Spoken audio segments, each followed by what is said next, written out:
നമസ്കാരം. മലയാളി വാർത്തയിലേക്ക് സ്വാഗതം. രമേശ് ചെന്നിത്തല തദ്ദേശ തെരഞ്ഞെടുപ്പിൽ തൊടുത്തുവിട്ട അമ്പ് നേരെ തറച്ചിരിക്കുന്നത് പിണറായി സർക്കാരിന്റെ നെഞ്ചത്തേക്ക് തന്നെയാണ്. പൂഴ്ത്തിവെച്ച അയ്യന്റെ സ്വർണം ലോകത്തിന്റെ എവിടെ കൊണ്ടുപോയി ഒളിപ്പിച്ചാലും അത് മൂടോടെ കൊണ്ടുവരും എന്നത് ശപഥമെടുത്തിരിക്കുകയാണ് ഇപ്പോൾ കോടതി. ആരും അറിയാതെ പൂട്ടിവെച്ചിട്ടുള്ള വമ്പൻ സ്രാവുകളെയൊക്കെ ഇളക്കി വിടുകയാണ് ഇപ്പോൾ കോടതി. കൂട്ടിയും കിഴിച്ചും ഹൈക്കോടതി SITക്ക് മുന്നിലിടുന്ന ചോദ്യങ്ങൾക്ക് ശരവേഗത്തിലാണ് ഇപ്പോൾ ഉത്തരം നൽകുന്നത്. അങ്ങനെ ഇപ്പോൾ വീണ്ടും കിട്ടിയിരിക്കുകയാണ് നല്ല ഒന്നാന്തരം പൊട്ടുന്ന അമിട്ട്. അതിലൊന്നാണ് ഡി മണി. ആരാണ് ഡി മണി? എന്താണ് ശബരിമലയുമായി ഡി മണിക്ക് ബന്ധം? ഇതിലേക്ക് വരുന്നതിന് മുന്നേ ശബരിമലയിലെ ആക്രി വിൽപ്പനയുമായി ബന്ധപ്പെട്ട വിവാദം ലോക്ക്ഡൌൺ കാലത്തെ നിയന്ത്രണങ്ങൾക്കിടയിൽ നടന്ന വലിയൊരു അഴിമതിയായിരുന്നു.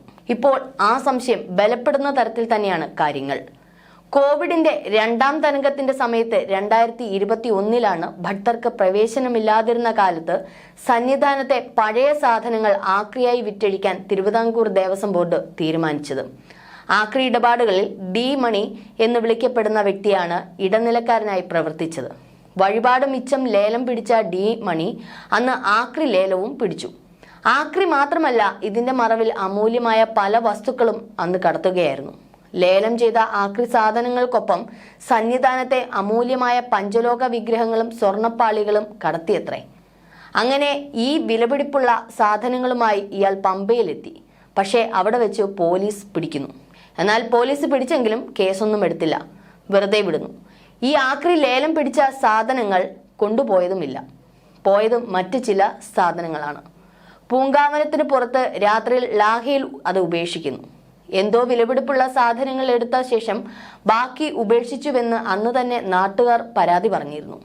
എന്നാൽ കൂടുതൽ അന്വേഷണമൊന്നും അന്ന് ഉണ്ടായില്ല. ലാഹിൽ ഉപേക്ഷിക്കപ്പെട്ട നിലയിൽ കണ്ടെത്തിയ വസ്തുക്കളിൽ പലതും ദേവസ്വം ബോർഡിന്റെ കണക്ക് പുസ്തകത്തിൽ ഉള്ളവയായിരുന്നു എന്നത് അന്ന് തന്നെ ദുരൂഹത വർദ്ധിപ്പിച്ചിരുന്നു. രാത്രിയുടെ മറവിൽ വിലപിടിപ്പുള്ള അമൂല്യ വസ്തുക്കൾ കടത്തിക്കൊണ്ടുപോയ ശേഷം തെളിവ് നശിപ്പിക്കാനാണോ ബാക്കി സാധനങ്ങൾ വനമേഖലയിൽ ഉപേക്ഷിച്ചതെന്ന കാര്യവും സംശയത്തിലാണ്. പിന്നീട് 2020 ഒക്ടോബർ 26 തിരുവനന്തപുരത്തെ ഒരു ഹോട്ടലിൽ വെച്ച് ഡി മണിയും ഉണ്ണികൃഷ്ണൻ പോറ്റിയും തമ്മിൽ കൂടിക്കാഴ്ച നടത്തുന്നു. അവിടെ വെച്ച് ബംഗളൂരുവിലെ സ്വർണ്ണ വ്യാപാരിക്ക് ഈ അമൂല്യ വസ്തുക്കൾ കൈമാറുന്നു.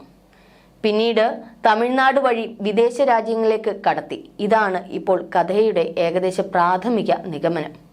കോവിഡ് കാലത്തെ നിയന്ത്രണങ്ങൾ കാരണം ദേവസ്വം വിജിലൻസിനോ ഭക്തർക്കോ സന്നിധാനത്ത് നിരീക്ഷണം നടത്താൻ കഴിയാതിരുന്ന ആ സാഹചര്യം ഈ സംഘം സമർത്ഥമായി ഉപയോഗിച്ചുവെന്നാണ് നിഗമനം.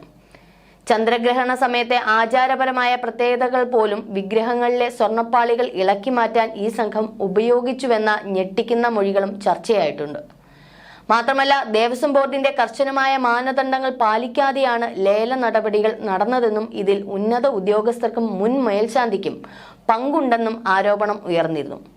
മാത്രമല്ല, കടത്തിയ വസ്തുക്കൾ ബംഗളൂരിലെ ഒരു സ്വർണ്ണ വ്യാപാരിയിലേക്കാണ് എത്തിയതെന്നാണ് മൊഴികൾ സൂചിപ്പിക്കുന്നത്. ഈ സംഭവത്തിൽ ഇപ്പോൾ പോലീസിന്റെ പ്രത്യേക അന്വേഷണ സംഘവും ഒപ്പം സാമ്പത്തിക ഇടപാടുകൾ ഉള്ളതിനാൽ എൻഫോഴ്സ്മെന്റ് ഡയറക്ടറേറ്റും അന്വേഷണം നടത്തുന്നുണ്ട്.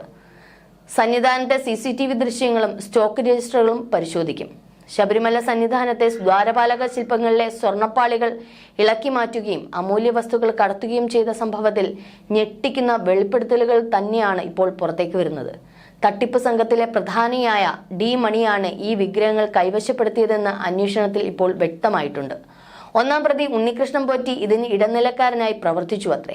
2020 ഒക്ടോബറിൽ തിരുവനന്തപുരത്ത് നടന്ന അതീവ രഹസ്യമായ കൂടിക്കാഴ്ചയിൽ ഡി മണി ഒരു ഉന്നതന് വൻ തുക കൈമാറിയതായും വിവരമുണ്ട്.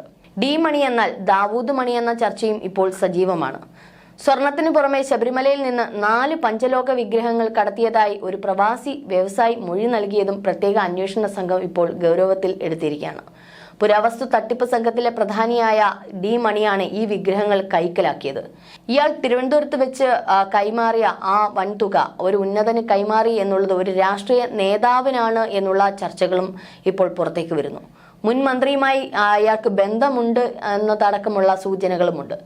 ശരിക്കുള്ള സ്വർണ്ണപ്പാളികൾ എവിടെ പോയി എന്നതിൽ ഇപ്പോഴും ദുരൂഹത തുടരുകയാണ്. വിക്രം സാരാഭായ് സ്പേസ് സെന്ററിലെ മെറ്റലർജി വിദഗ്ധരുടെ സഹായത്തോടെ സ്വർണത്തിന്റെ അളവ് കൃത്യമായി തിട്ടപ്പെടുത്താനുള്ള ശ്രമത്തിലാണ് ഇപ്പോൾ പോലീസ്. ഈ റിപ്പോർട്ട് കേസിൽ അതീവ നിർണായകം തന്നെയാണ്. നിലവിൽ ഡി മണിയെ കണ്ടെത്താനുള്ള തെരച്ചിലാണ് പോലീസ്. സ്വർണ്ണക്കൊള്ളയ്ക്ക് പിന്നിൽ വൻ പുരാവസ്തു മാഫിയയുടെ സാന്നിധ്യമുണ്ടെന്ന മുൻ പ്രതിപക്ഷ നേതാവ് രമേശ് ചെന്നിത്തലയുടെ ആരോപണങ്ങൾ ശരിവെക്കുന്ന തെളിവുകളാണ് ഇപ്പോൾ പുറത്തുവരുന്നത്. മുൻ ദേവസ്വം ബോർഡ് പ്രസിഡന്റുമാരായ എ പത്മകുമാർ, എൻ വാസു എന്നിവർ നിലവിൽ ഇപ്പോൾ ജയിലിലാണ്. ഇതോടൊപ്പം തന്നെ കേസിലെ വൻ സാമ്പത്തിക ഇടപാടുകളെക്കുറിച്ച് എൻഫോഴ്സ്മെന്റ് ഡയറക്ടറേറ്റും അന്വേഷണം ഊർജിതമാക്കിയിട്ടുണ്ട്. ശബരിമലയിൽ സ്വർണം പൊതിയാൻ ഉണ്ണികൃഷ്ണൻ പോറ്റി സ്പോൺസറായത് സ്വന്തം പണം കൊണ്ടല്ലെന്നും പ്രത്യേക അന്വേഷണ സംഘം കണ്ടെത്തിയിട്ടുണ്ട്. സ്വർണ്ണ വ്യാപാരിയായ ഗോവർദ്ധൻ നൽകിയ 1.5 കോടി രൂപയും മറ്റ് സംസ്ഥാനങ്ങളിലെ വ്യാപാരികളുടെ പണവുമാണ് ഇതിനായി ഉപയോഗിച്ചത്. എന്നാൽ ഈ പണം പോറ്റി പലിശയ്ക്ക് കൊടുത്ത് കോടികൾ ലാഭമുണ്ടാക്കിയതായും വിവരങ്ങളുണ്ട്. ദ്വാരപാലക പാളികളിലെ സ്വർണം വാങ്ങിയതിന്റെ വില ഇനത്തിൽ റോഥം ജ്വല്ലറി ഉടമ ഗോവർദ്ധൻ 2,70,000 രൂപയ്ക്ക് മാളികപ്പുറത്തമ്മയ്ക്ക് 2020 സമർപ്പിച്ച മാലയുടെ വിവരങ്ങൾ യഥാസമയം ദേവസ്വം മഹസറിൽ രേഖപ്പെടുത്തിയിരുന്നില്ലെന്നും ഗൗരവതരമായിട്ടുള്ള ഒരു കാര്യം തന്നെയാണ്. സ്വർണ്ണക്കൊള്ള വിവാദമായ ശേഷം മാത്രമാണ് മഹസറിൽ ഇത് ഉൾപ്പെടുത്തിയതെന്നാണ് ഇപ്പോൾ വരുന്ന സൂചന. ഇക്കാര്യത്തിൽ വിശദമായ അന്വേഷണം നടത്തേണ്ടതായിട്ടുമുണ്ട്. മാത്രമല്ല, ഗോവർദ്ധൻ ഈ ദേവസ്വം ബോർഡ് എക്സിക്യൂട്ടീവ് ഓഫീസറുടെ പേരിൽ നൽകിയ ഏകദേശം 9,95,000 രൂപ, ഈ രൂപയുടെ DDയുടെ വിവരങ്ങളും ദേവസ്വം രേഖകളിൽ ഉണ്ടോ എന്നതും സംശയമാണ്. കാരണം ഗോവർദ്ധൻ കൊടുത്ത ഈ ഒരു മാളികപ്പുറത്തിന് നൽകിയ സ്വർണ്ണാഭരണവും ഈ പണവും ദേവസ്വം ബോർഡിന്റെ മഹസറിൽ രേഖപ്പെടുത്തിയിട്ടില്ല എന്നുണ്ടെങ്കിൽ വിശ്വാസികൾ നൽകിയ എത്രയേറെ രൂപകളും അമൂല്യമായിട്ടുള്ള രത്നങ്ങളും സ്വർണങ്ങളും ഒക്കെ മറഞ്ഞു പോയിരിക്കാം എന്നുള്ളതും സംശയിക്കേണ്ടതാണ്. ഈ പണം ചെല്ലാൻ എഴുതി ബാങ്കിൽ അടച്ചിട്ടുണ്ടോ എന്നുള്ളതും 1-ാം നമ്പർ രസീത് എഴുതി ഗോവർദ്ധൻ നൽകിയിട്ടുണ്ടോ എന്നുള്ളതും ഒക്കെ ഇനി അറിയേണ്ടതായിട്ടുണ്ട്. ഇത് ഏത് ഇനത്തിലാണ് പണം വകവെച്ചിട്ടുള്ളത് എന്നതും പരിശോധിക്കേണ്ടതാണ്. ശേഷിച്ച പണം പോറ്റിവശം ബോർഡിന് നൽകിയതായാണ് ഗോവർദ്ധൻ പറയുന്നത്. അത് ദേവസ്വത്തിൽ അടച്ചതിന് രസീതുണ്ടോ എന്നുള്ളതും കണ്ടെത്തേണ്ടതായിട്ടുണ്ട്. ഏതായാലും ശബരിമല വിഷയം വലിയ രീതിയിലുള്ള തെളിവെടുപ്പിലേക്കും വലിയ രീതിയിലുള്ള വിവാദത്തിലേക്കും ഒക്കെ പോയിരിക്കുകയാണ്. എത്ര മൂടി വെച്ചാലും അത് തുറന്നുകൊണ്ടേയിരിക്കും. ഇപ്പോൾ SITയുടെ അന്വേഷണത്തിൽ മാത്രം ഒതുങ്ങുന്നില്ല, CBI അന്വേഷണത്തിന് തയ്യാറാണ് എന്നുള്ളതാണ് ഇപ്പോൾ പുറത്തേക്ക് വരുന്നത്. കാരണം ഈ പറഞ്ഞോണം രാജ്യത്തിന് പുറത്തേക്കാണ് നമ്മളുടെ ചരിത്രപ്രധാനമായിട്ടുള്ള പല വസ്തുക്കളും പോയിരിക്കുന്നത്. എന്തൊക്കെ പോയിട്ടുണ്ട് എന്നുള്ളത് പഞ്ചലോക വിഗ്രഹത്തിന്റെ കാര്യം മാത്രമേ ഇപ്പോൾ പുറത്തേക്ക് വരുന്നുള്ളൂ. എന്നാൽ എന്തൊക്കെ ശബരിമലയുമായി ബന്ധപ്പെട്ട് എന്തൊക്കെ പുറത്തേക്ക് പോയിട്ടുണ്ട് എന്നുള്ളത് അന്വേഷിക്കേണ്ടതായിട്ടുണ്ട്. വലിയൊരു കോടികളുടെ വ്യാപാരം തന്നെ ശബരിമലയെ കാലാകാലങ്ങളായി നടക്കുന്നു എന്നുള്ളതാണ് ഇതിൽ നിന്നൊക്കെ വരുന്ന ഒരു സൂചനകൾ. ഏതായാലും സ്വർണ്ണ പാളിയും ദ്വാരപാലക ശില്പങ്ങളും എവിടെയെന്നൊരു ചോദ്യത്തിന് ഇന്നും ഒന്നും തന്നെ പറയാനില്ല. അതിനോടൊപ്പം തന്നെ എന്തെല്ലാം തരത്തിലുള്ള വസ്തുക്കൾ അവിടെ നിന്ന് മോഷണം പോയിട്ടുണ്ട് എന്നുള്ളതും കണ്ടെത്തേണ്ടിയിരിക്കുന്നു. ഏതായാലും CBIയും EDയും ഈ പറയുന്ന എല്ലാ അന്വേഷണ ഏജൻസികളും ശബരിമല വിഷയത്തിൽ തന്നെ ഊന്നി നിൽക്കുകയാണ്. കേന്ദ്രം തന്നെ ഇത് ഇടപെട്ടു.